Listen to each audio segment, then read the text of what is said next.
કલ્પના કરો કે મહિનાઓથી કોઈ એક ચોક્કસ ધૂન શીખવાનો સખત પ્રયાસ થઈ રહ્યો છે. શ્વાસ પરનું નિયંત્રણ એકદમ યોગ્ય છે, આંગળીઓ સાચી જગ્યાએ ગોઠવાયેલી છે, અને છતાં પણ જ્યારે વાદ્યમાંથી અવાજ બહાર આવે છે ત્યારે તે મધુર હોવાના બદલે એકદમ ફાટેલો અને બેસુરો સંભળાય છે. હા, આ બહુ જ સામાન્ય બાબત છે. બિલકુલ. આવું શા માટે થાય છે? મોટાભાગે આપણે એવું માની લઈએ છીએ કે કદાચ આપણી આવડતમાં જ કોઈ ખામી છે, અથવા તો પૂરતી પ્રેક્ટિસ નથી થઈ. સાચી વાત. પણ જુઓ, ઘણીવાર સમસ્યા કોઈ મોટી ટેકનિકલ ખામીમાં હોતી જ નથી, બલકે માત્ર 1 મિલીમીટરના અદૃશ્ય ખાલીપામાં છુપાયેલી હોય છે. અને આજના આપણા ડીપ ડાઈવમાં, એટલે કે આજની આ ઊંડાણપૂર્વકની ચર્ચામાં, આપણે આ જ અદૃશ્ય ભૂલ પાછળના વિજ્ઞાનને ઉકેલવાના છીએ. હા, અને આજનો વિષય સંગીતની દુનિયા સાથે જોડાયેલો છે. ખાસ કરીને વાંસળી, એટલે કે ફ્લ્યુટ વગાડવાની જે અત્યંત સૂક્ષ્મ કળા છે તેના પર. રાઈટ. આપણી પાસે આજે જે સ્ત્રોત છે તે વાંસળી શીખવા માટેની એક ખૂબ જ ચોક્કસ માર્ગદર્શિકા છે. આપણે લેસન 2 અને તેમાં પણ વિશેષ રૂપે એક્સરસાઇઝ બી વિશે વાત કરવાના છીએ. આ સ્ત્રોતની સૌથી નોંધપાત્ર બાબત એ છે કે તે માત્ર કઈ આંગળી ક્યાં મૂકવી તેની યાંત્રિક સૂચનાઓ નથી આપતો, પણ તે સંગીત, ધ્વનિ વિજ્ઞાન એટલે કે એક્યુસ્ટિક ફિઝિક્સ અને માનવ મગજની કાર્યપદ્ધતિ વચ્ચેના જટિલ સંબંધોને સમજાવે છે. એટલે આજની આપણી આ ચર્ચાનો મુખ્ય હેતુ માત્ર કોઈ ધૂન કેમ વગાડવી તે શીખવાનો નથી. આપણું મિશન એ સમજવાનું છે કે વાંસળીના છિદ્રો પર આંગળીઓનું સંપૂર્ણ નિયંત્રણ કેવી રીતે મેળવવું. બરાબર. અને જ્યારે અવાજ બગડે છે ત્યારે તેના મૂળમાં રહેલા વૈજ્ઞાનિક કારણો કયા છે તે જાણવાનું છે. ચાલો આને બરાબર સમજીએ. જ્યારે પણ કોઈ નવું કૌશલ્ય શીખવાની શરૂઆત થાય છે ત્યારે અત્યંત સામાન્ય લાગતી શારીરિક હિલચાલ કેવી રીતે આખા પરિણામને બદલી શકે છે? આ બહુ મોટો પ્રશ્ન છે. હા, અને શા માટે આપણું મગજ આપણને જ છેતરે છે? મારો કહેવાનો મતલબ એ છે કે આપણે કંઈક બીજું કરતા હોઈએ અને મગજ કંઈક બીજું જ કરાવી દે. આને સમજવા માટે આપણે સૌથી પહેલા વાંસળીની ભૌતિક રચના અને તેમાંથી ધ્વનિ ઉત્પન્ન થવાની જે પ્રક્રિયા છે તેને વિઝ્યુઅલાઇઝ કરવી પડશે. ઓકે. સ્ત્રોતમાં સ્પષ્ટપણે વાંસળીના છિદ્રોને 0, 1, 2, 3, 4, 5 અને 6 એમ નંબરો આપેલા છે. જો આપણે કલ્પના કરીએ તો 0 નંબરનું છિદ્ર વાંસળીની પાછળની બાજુએ હોય છે. એટલે પેલું જે અંગૂઠાથી બંધ કરવાનું હોય છે તે, રાઈટ? બિલકુલ, જેને સામાન્ય રીતે અંગૂઠા વડે જ નિયંત્રિત કરવામાં આવે છે. આ છિદ્ર વાંસળીને એક પ્રકારની સ્થિરતા આપે છે. હા. અને બાકીના 1 થી 6 નંબરના છિદ્રો વાંસળીની આગળની બાજુએ ઉપરથી નીચે તરફ એક સીધી લાઇનમાં ગોઠવાયેલા હોય છે. આ રચના સમજવી બહુ જરૂરી છે, કારણ કે સ્ત્રોત એક બહુ જ રસપ્રદ અવલોકન રજૂ કરે છે. તેમાં નોંધવામાં આવ્યું છે કે શરૂઆતના છિદ્રો, એટલે કે 1, 2 અને 3 નંબરના છિદ્રોને કવર કરવામાં લોકોને બહુ મુશ્કેલી નથી પડતી. હા, ત્યાંથી સ્પષ્ટ અવાજ કાઢવો એકદમ સરળ લાગે છે. પણ અસલી સંઘર્ષ ત્યારે શરૂ થાય છે જ્યારે આંગળીઓ 4, 5 અને 6 નંબરના છિદ્રો પર જાય છે, એટલે કે વાંસળીના નીચેના ભાગ તરફ. સાચી વાત. જો આ કોઈ બિલ્ડિંગ બનાવવા જેવું છે. જો પાયો એટલે કે ઉપરના છિદ્રો જ મજબૂત ન હોય તો ઉપરનો માળ એટલે કે નીચેના 4, 5 અને 6 નંબરના છિદ્રો ટકી શકે નહીં. બહુ જ સરસ ઉદાહરણ આપ્યું તમે. હા, પણ મને અહીં એક પ્રશ્ન થાય છે. લોકોને 6 છિદ્રો એકસાથે બંધ કરવામાં શા માટે તકલીફ પડે છે અને અવાજ અચાનક જ ફાટી કેમ જાય છે? શું નીચેના છિદ્રોની બનાવટમાં કોઈ ફેરફાર હોય છે? ના, છિદ્રોની રચના તો એકદમ સમાન જ હોય છે, પરંતુ અહીં એક્યુસ્ટિક ફિઝિક્સનો એક બહુ જ મહત્વનો નિયમ કામ કરે છે. ઓહ, એ કયો? જ્યારે વાંસળી ફૂંકવામાં આવે છે ત્યારે તેમાંથી પસાર થતી હવા એક એર કોલમ એટલે કે હવાનો સ્તંભ બનાવે છે. બરાબર. હવે જ્યારે 1 અથવા 2 નંબરના છિદ્ર પર આંગળી મૂકીએ ત્યારે આ હવાનો સ્તંભ ખૂબ જ ટૂંકો હોય છે, એટલે અવાજ તરત જ બહાર આવી જાય છે. ઓકે. પરંતુ જ્યારે 4, 5 કે 6 નંબરના છિદ્રનો વારો આવે છે ત્યારે આ હવાના સ્તંભને વાંસળીની નળીમાં છેક નીચે સુધી મુસાફરી કરવી પડે છે. ઓહ, એટલે કે હવાને પસાર થવા માટે વધુ લાંબુ અંતર કાપવાનું હોય છે. ચોક્કસ. અને હવાના સ્તંભને નીચે સુધી પહોંચાડવા માટે ઉપરના તમામ છિદ્ર સંપૂર્ણપણે એરટાઇટ હોવા અત્યંત આવશ્યક છે. અચ્છા, એટલે જરાય લીકેજ ના ચાલ્યા? બિલકુલ નહીં. જો 2 અથવા 3 નંબરના છિદ્ર પર આંગળી જરા પણ ઢીલી હોય ને, ભલે તે માત્ર 1 મિલીમીટરનો જ ગેપ કેમ ન હોય, તો હવાનું દબાણ ત્યાંથી જ લીક થઈ જાય છે. અરે વાહ! એટલે ધ્વનિ તરંગો નીચે 6 નંબર સુધી પહોંચતા જ નથી. હા, તે પહેલા જ બહાર નીકળી જાય છે. અને આ જ કારણ છે કે નીચેના છિદ્રો પરનો અવાજ ખરાબ આવે છે. આ ખરેખર સમજવા જેવું છે. મતલબ કે જ્યારે વ્યક્તિ 6 નંબરનું છિદ્ર વગાડવાનો પ્રયાસ કરી રહી હોય અને અવાજ બરાબર નથી આવતો, ત્યારે વાસ્તવમાં સમસ્યા 6 નંબર પર હોતી જ નથી. એક્ઝેક્ટલી. સમસ્યા તો કદાચ 2 કે 3 નંબરના છિદ્ર પર હોય છે, જ્યાંથી હવા લીક થઈ રહી છે. પણ એમને પોતાને ભૂલ કેમ સમજાતી નથી? સુરક્ષા ચક્ર, જેને અંગ્રેજીમાં સિક્યોરિટી સીલ કહે છે. આ સુરક્ષા ચક્ર એટલે શું?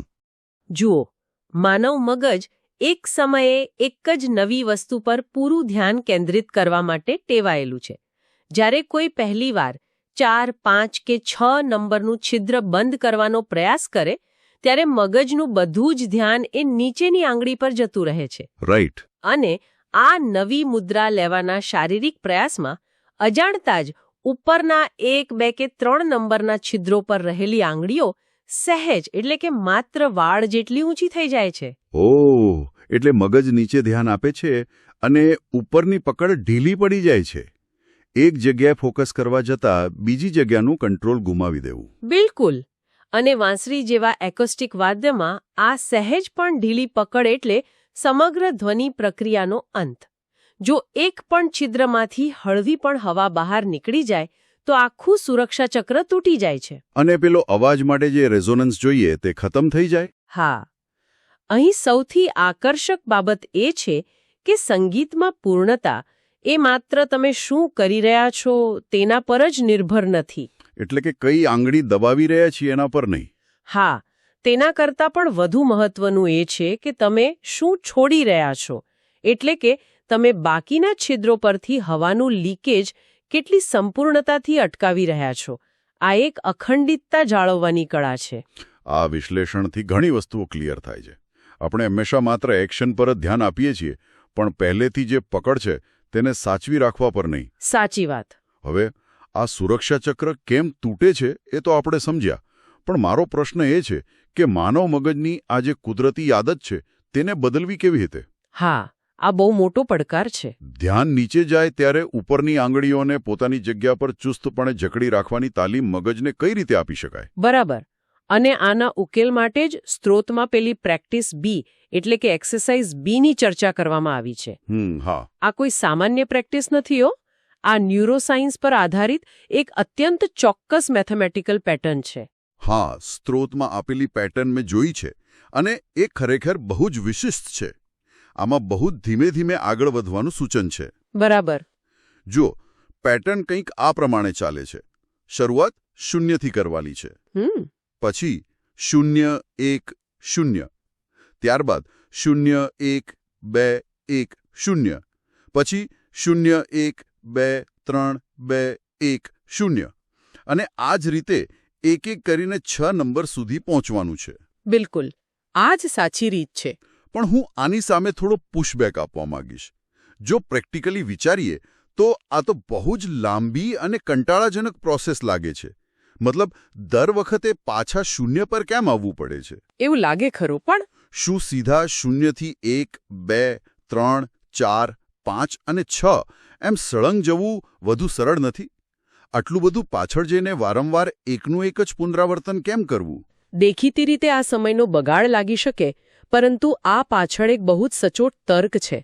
સીધા 0 થી 6 સુધી જવું એ જ સૌથી મોટી ભૂલ છે જે મોટાભાગના લોકો કરે છે. અચ્છા, એ કેવી રીતે? આ સમજવા માટે આપણે રોક ક્લાઇમ્બિંગ એટલે કે પર્વતારોહણનું એક ઉદાહરણ લઈ શકીએ.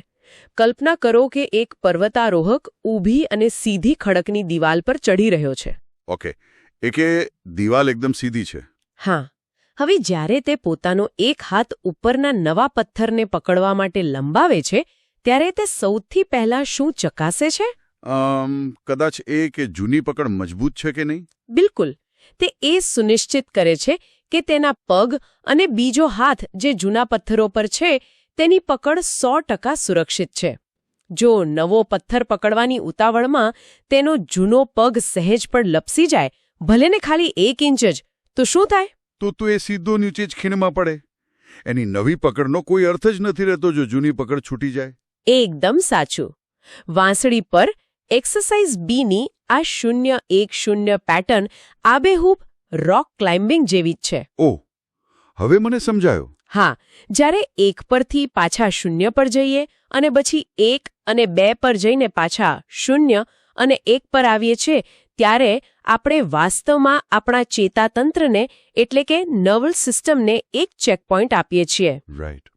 દર વખતે 0 પર પાછા ફરવાથી મગજને એ ચકાસવાની ફરજ પડે છે કે શું મારી પાયાની પકડ એટલે કે પેલું સુરક્ષા ચક્ર હજુ પણ અકબંધ છે. એટલે જો આપણે સીધા 0 થી 6 સુધી જવાનો પ્રયાસ કરીએ અને વચ્ચે 3 નંબર પર હવા લીક થઈ જાય તો આપણને છેક નીચે પહોંચ્યા પછી ખબર પડે કે અવાજ બગડ્યો. હા, પણ કયા છિદ્ર પર બગડ્યો એ ક્યારેય પકડી ન શકાય.